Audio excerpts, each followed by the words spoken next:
ஹாய்ங்க. இன்னைக்கு இறால் முட்டை சாதம் செய்ய போகிறேன், வாங்க பார்க்கலாம். தேவையான பொருள்: எறாவை நல்லா கழுவி வச்சுருக்கேங்க.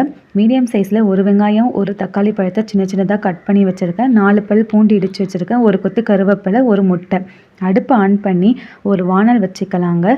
தேவையான அளவு எண்ணெய் ஊற்றிக்கலாம். எண்ணெய் நல்லா காஞ்சதும் வெங்காயம், கருவேப்பிலை, பூண்டு சேர்த்துட்டு நல்லா வதக்கிக்கலாங்க.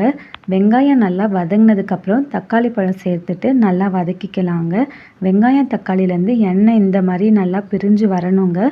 அதுக்கப்புறம் நம்ம கழுவி வச்சுருக்க எறாவை சேர்த்துக்கலாம். 1/2 டீஸ்பூன் மஞ்சள்தூள், 1 டேபிள் ஸ்பூன் மிளகாத்தூள், தேவையான அளவு உப்பு சேர்த்துட்டு நல்லா மிக்ஸ் பண்ணி விட்டுருங்க. இப்போது கொஞ்சமாக எறா வேகிறதுக்கு தண்ணி ஊற்றிக்கலாங்க. எறாவை நல்லா வேக வச்சு எடுத்துக்கலாங்க. பாருங்கள், தண்ணிலாம் சுண்டி எறா நல்லா வெந்துடுச்சுங்க.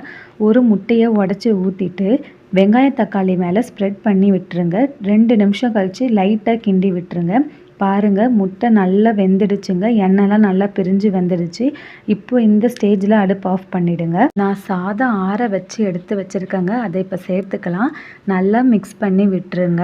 அவ்வளோதாங்க, நம்ம இறால் முட்டை சாதம் ரெடி ஆயிடுச்சு. இதோட டேஸ்ட்டு அவ்வளோ அருமையாக இருக்குங்க. கண்டிப்பாக ட்ரை பண்ணி பாருங்கள். குழந்தைங்களாம் ரொம்பவே விரும்பி சாப்பிடுவாங்க.